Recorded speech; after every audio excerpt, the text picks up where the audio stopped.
கிறிஸ்துக்கள் அன்பான தேவனுடைய பிள்ளைகளே, ஆண்டவரும் உலக இரட்சகருமான இயேசு கிறிஸ்து இணையற்ற நாமத்தினாலே உங்கள் யாவரையும் வாழ்த்தி ஆசீர்வதிக்கிறேன். இந்த ஆகஸ்ட் மாதம் 4ஆம் தேதி மங்கள வார்த்தை நிகழ்ச்சி மூலமாக உங்கள் ஒவ்வொருவரையும் நேரடியாக உங்கள் வீடுகளிலே சந்திக்கிறது எனக்கு ரொம்ப சந்தோஷம்.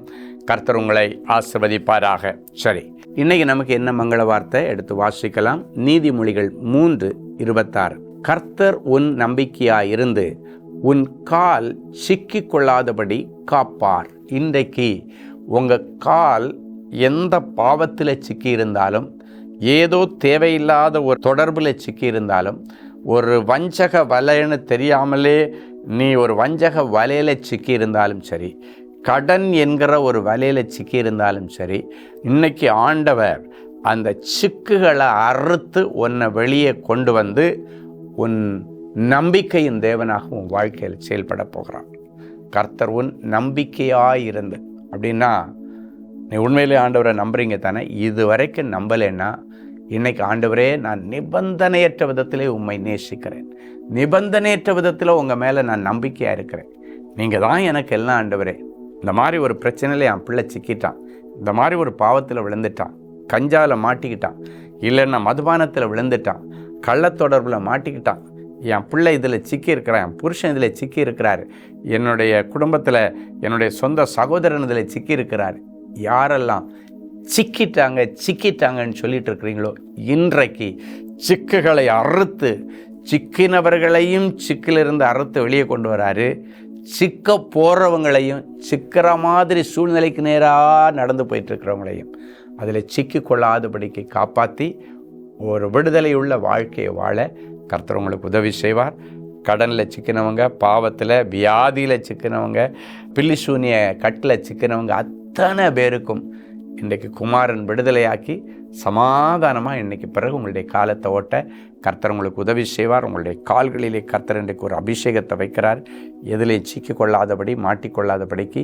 ஒருவேளை வழக்கில் சிக்கிட்டேன், என் பேர் உள்ளே வந்துருச்சு, ஆண்டவரை பிடிச்சிங்க, இன்றைக்கி எல்லா வழக்கிலிருந்து உங்களை விடுதலையாக்கி உங்களுக்கு சமாதானத்தை கட்டளையிடுவார்.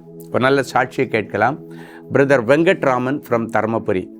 கர்த்தருக்கு ஸ்தோத்திரம். நான் அரசு பள்ளியிலிருந்து ஓய்வு பெற்ற ஆசிரியர். நானும் என்னுடைய மனைவியும் சகோதரர் ஸ்டீஃபன் அவர்களுடன் குழுவாக இணைந்து இஸ்ரேல் புனித பயணம் சென்றோம். அது மிகுந்த ஆசீர்வாதமாக அமைந்தது. குறிப்பாக கானாவூர் கல்யாண மண்டபத்தில் எங்களது 40வது திருமண நாளில் கல்யாணம் செய்து வைப்பது போல செய்து எங்களுக்கும் மற்ற 13 ஜோடிகளுக்கும் திருமண பதிவு சான்றிதழ் கொடுத்தார் சகோதரர் ஸ்டீஃபன் அவர்கள். அப்பொழுது சகோதரர் ஸ்டீஃபன் அவர்கள் சொன்ன காரியம், நீங்கள் சென்னைக்கு சென்று இறங்கி வீட்டிற்குள் போகும்போதே சுப நிகழ்ச்சிகள் நடக்கும் என்று சொல்லி ஜெபித்து அனுப்பினார். அதன் பிறகு கர்த்தர் எங்களுக்கு தொடர்ந்து அற்புதங்களை செய்து கொண்டு வருகிறார். என்னுடைய இளைய மருமகள் ரொம்ப நாட்களாக, வருஷங்களாக ஆசீர்வாதமான ஒரு குழந்தைக்காக ஏங்கிட்டு இருந்தா. இப்பொழுது இளைய மருமகள் கர்ப்பம் தரித்தாள். என்னுடைய சகோதரருக்கு இருந்த கேன்சர் நோய் முற்றிலும் சுகமானது. எங்களுடைய நண்பர் குடும்பத்தில் அவர்களுடைய மகளுக்கு திருமணம் தடையாயிருந்தது.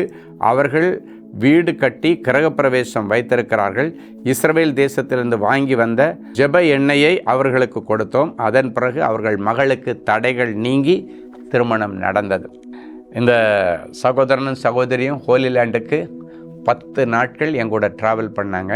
இப்போ இந்த கடந்த மே மாதத்தில், இப்போ மே மாதம் போகும்போது நிறைய பேர் குழந்தை இல்லாதவங்க, கல்யாணம் நடக்காதவங்க, கடன் பட்டவங்க, சாபத்தில் விழுந்தவங்க, குடும்பத்தில் பிரிஞ்சு போனவங்க நிறைய பேர் இந்த ட்ராவலில் எங்கள் கூட இணைஞ்சிக்கிறாங்க. ஏன் தெரியுமா?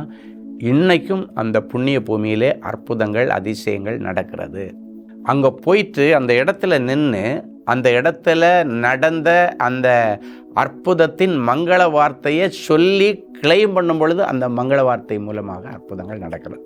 இப்போ அவருக்கு ஜெபிக்கும் பொழுது கானாவூர் கல்யாண வீட்டில் அவர் ஜெபிக்கிறார். கல்யாணம் நடந்த அந்த இடத்துல என்னிடத்துல வந்து ஜெபிக்கிறார். அங்கே ஒவ்வொரு தம்பதியர்களாக வர்றவங்களுக்கு திருமணத்தை அன்னைக்கு ரினியூ பண்ணுற மாதிரி ஒரு சின்ன செரமனி மாதிரி அங்கே வச்சுருப்போம். அது ஒரு ஆசீர்வாதமாக இருக்கும், ரொம்ப அழகாக இருக்கும்.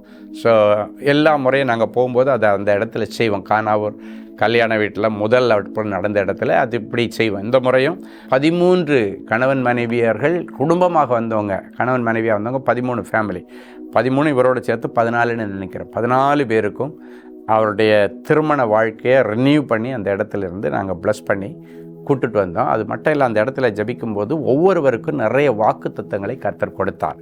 அப்போ இவர் ஜபிச்சுட்டு வரும்பொழுது அந்த இடத்துல ஜபிச்சுட்டு சுப காரியங்கள் நீங்கள் சென்னைக்கு போனோன்னா உங்கள் ஊருக்கு போனோன்னா நடக்குன்னு சொல்லி ப்ளஸ் பண்ணி அனுப்புவேன். இங்கே அவர் வந்த உடனே போன மாதம் அவர் அன்பன் பாத்தில் சொன்ன சாட்சியை தான் நான் உங்களுக்கு வாசிச்சிட்ருக்கிறேன்.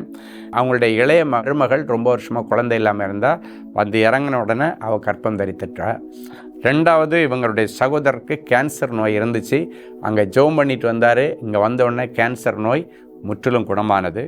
மூணாவது, அவங்க ஃப்ரெண்டுடைய மகளுக்கு திருமணம் தடையாக இருந்துச்சு. அவளுக்காக அந்த இடத்துல ஜெபம் பண்ணிட்டு வர்றார். எங்கே கானாவூர் கல்யாணம் நடந்த இடத்துல ஜெபம் பண்ணிட்டு வந்து ப்ரேயர் ஆயில் கொண்டு வந்து கொடுக்குறாரு. தடைகள் நீங்கி அவங்க ஃப்ரெண்டுடைய மகளுக்கு நல்லபடியாக திருமணம் நடந்தது. அது மட்டும் இல்லை, அவங்க சொந்த வீடு கட்டி குடியேறினா. இவ்வளவு அற்புதங்கள் நடந்தது. அடுத்த நம்முடைய ஹோலி லேண்ட் பிரயாணம் எப்போ இருக்குது தெரியுமா? அக்டோபர் மாதம் 14 to 24 வரைக்கும் இருக்குது. நிறைய பேர் நினைக்கிறாங்க அங்கே வார் நடக்குது. வார் நடக்கும்போது தான் நாங்கள் அங்கே போனோம். வார் நடக்கிற இடம் வேறு, நம்முடைய இந்த டூரிஸ்ட் பிளேசஸ் வேறு. நிறைய பேர் தெரியாமல் அதுக்காகவே பயந்துட்டு வரல. ஆனாலும் போன முறை அதுக்கு முந்தின முறையெல்லாம் வார் நடக்கும்போது தான் போனோம். ஒரு சின்ன ஆம்புலன்ஸ் சவுண்டு கூட நாங்கள் யாரும் கேட்கல. நீங்களே பார்த்துருப்பீங்க, ஒரு டூரிஸ்ட்டு கூட இந்த போரில் அடிபட்டாங்க இல்லைன்னா சண்டையில் நடந்து நீங்கள் பார்க்கவே முடியாது. அது புண்ணிய பூமி. எனவே நீங்கள் பயப்படாதீங்க. அதுவும் இப்போ வாரெலாம் நின்றுருச்சு. அக்டோபர் மாதம் 14 to 24 வரைக்கும் அடுத்த பிரயாணம் இருக்குது. இதே மாதிரி கல்யாணம் நடக்காதவங்க, இல்லைன்னா பிரிஞ்சு போன குடும்பங்க, கற்பம் தங்காதவங்க, கடனில் இருக்கிறவங்க நிறைய பேர் வரும். ஒவ்வொன்றுக்கும் கடனில் இருக்கிறவங்களுக்கு 5 அப்பம் 2 மீன் 5000 பேர் போஸ்ட் இடத்துல ஸ்பெஷலாக ஜெபம் பண்ணோம். அங்கங்கே அந்தந்த இடத்துலன்னு 10 நாள் நான் அவங்க கூட இருப்பேன். ஸோ இந்த நிகழ்ச்சியை பார்க்குற பிள்ளைங்க, நண்பர்களுக்கும் உறவினர்கள் தெரிந்தவர்கள் யாரெல்லாம் போனேன்னு ஆசைப்படுறீங்களோ, எதிர்பார்க்குற எல்லாருக்கும் கூட விசா கிடைக்கிறதில்ல. ஆண்டவர் நியமித்தா தான் நீங்கள் போவீங்க. அதுதான் அங்கே உள்ள விசேஷம். ஸோ நீங்கள் பதிவு செய்யணுன்னா எங்களுடைய இப்போ திரையில் போடப்படுகிற எங்களுடைய எக்ஸோடஸ் ஹோலி டூர்ஸ் நம்பருக்கு நீங்கள் தொடர்பு கொள்ளுங்கள். இல்லை நாங்கள் அலுவலகத்துக்கு தொடர்பு கொள்ளுங்கள். நல்ல வாய்ப்பு உங்களுக்கு இப்போ ரெடி ஆகிட்டுருக்கு. உங்களை சேஃபாக கூட்டு போய்ட்டு சேஃபாக கூட்டு வந்துடும். ஒன்றும் பயப்படாதீங்க. கர்த்தர் உங்களை ஆசீர்வதிப்பாராக. நிறைய மிரக்கிள்ஸோடு நீங்கள் எதிர்பார்த்து வாருங்க. நோயோடு இருக்கிறவங்க நிறைய பேர், நடக்க முடியாதவங்க எல்லாம் வருவாங்க. வீல் சேர் புக் பண்ணிட்டு வருவாங்க. பார்த்திங்கன்னா காலடி எடுத்து வைக்கிற இடத்துலேருந்து ஒரு நாள் கூட வீல் சேர் யூஸ் பண்ண மாட்டாங்க. அப்படியே அழகாக போவாங்க. ஸோ அப்படிப்பட்ட நிறைய மிரக்கிள்ஸ் இன்றைக்கும் அந்த வேதாகம ஸ்தலங்களில் நடந்துகிட்ருக்கு. அது மட்டும் இல்லை, நிறைய படிப்பினைகளை நீங்கள் கற்றுக்கலாம். வேதத்தை அதுக்கு பிறகு நீங்கள் படிக்கும் பொழுது ரொம்ப வித்தியாசமாக இருக்கும். பழைய ஏற்பாடு புதிய ஏற்பாடு ஸ்தலங்கள் எல்லாத்தையும் நம்ம பார்வையிடும். அதை பார்த்ததுக்கு பிறகு உங்களுக்கு பெரிய வித்தியாசம் தெரியும். செங்கடல் எப்படி இருக்குது, டெட் சி எப்படி இருக்குது, ரெட் சி எப்படி இருக்குது, யோர்தான் நதி எப்படி இருக்குது, இயேசு அடக்கம் பண்ண கல்லறை எப்படி இருக்குது, கொல்கத்தா எப்படி இருக்குது, ஒவ்வொரு ஸ்தலங்களையும் நீங்கள் பார்வையிடுவதற்கு அது ஏதுவாக இருக்கும். வாய்ப்பை பயன்படுத்தி கொள்ளுங்கள். ஜெபிக்கலாமா? அன்பான ஆண்டவரே, உமக்கு நன்றி. இயேசுவின் நாமத்தினாலே என் அன்பு பிள்ளைகளை நான் வாழ்த்தி ஆசீர்வதிக்கிறேன். கர்த்தர் என் பிள்ளைகளுக்கு நம்பிக்கையாக இருந்து இவருடைய கால்கள் எந்த வியாதியிலையோ, கொள்ளை நோயிலேயோ, பிசாசின் கட்டுகளிலேயோ, கடன்களிலேயோ, தேவையில்லாத வழக்குகளிலேயோ, பாவங்களிலேயோ சிக்கிக் கொள்ளாதபடிக்கு அவர்களை காப்பீராக, மீட்டெடுப்பீராக. அவர்களை அதிலிருந்து முழுமையாய் பிடுங்கி வெளியே கொண்டு வந்து ஒரு விடுதலையின் வாழ்வை என் பிள்ளைகளுக்கு கொடுத்து இவர்களை நீர் கனம் பண்ணும்படி ஜெபிக்கிறேன். இந்த நாளிலும் பிறந்த நாள் மற்றும் திருமண நாளை நினைவு கூறுகிற பிள்ளைகளுக்காக விசேஷித்த விதமாக நான் ஜெபிக்கிறேன். கர்த்தர் நல்லவர், அவர் கிருபை என்றும் உள்ளது. உன்னை கிருபையினாலும் இரக்கங்களினாலும் முடிசூட்டி நன்மையினால் உன் வாயை திருப்தியாக்குவார். சங்கீதம் 103:4-5 ஆகிய வசனங்கள் அப்படியே என் பிள்ளைகளுடைய வாழ்க்கையில் நிறைவேறட்டும். இயேசுவின் மூலம் பிதாவே, ஆமேன். அன்பு தேவனுடைய பிள்ளைகளே, இந்நிகழ்ச்சியின் மூலம் நீங்கள் பெற்றுக்கொண்ட ஆசீர்வாதங்களையும் உங்கள் ஜெப விண்ணப்பங்களையும் அனுப்ப வேண்டிய முகவரி: தேவனின் அன்பு ஊழியங்கள், Vinayak avenue, OMR road, Okkiyam, Thoraipakkam, Chennai 600097. மேலும் 24 மணி நேர ஜெப உதவிக்கு 044-24547-999 மற்றும் 9941150999 என்ற எண்களுக்கு தொடர்பு கொள்ளுங்கள்.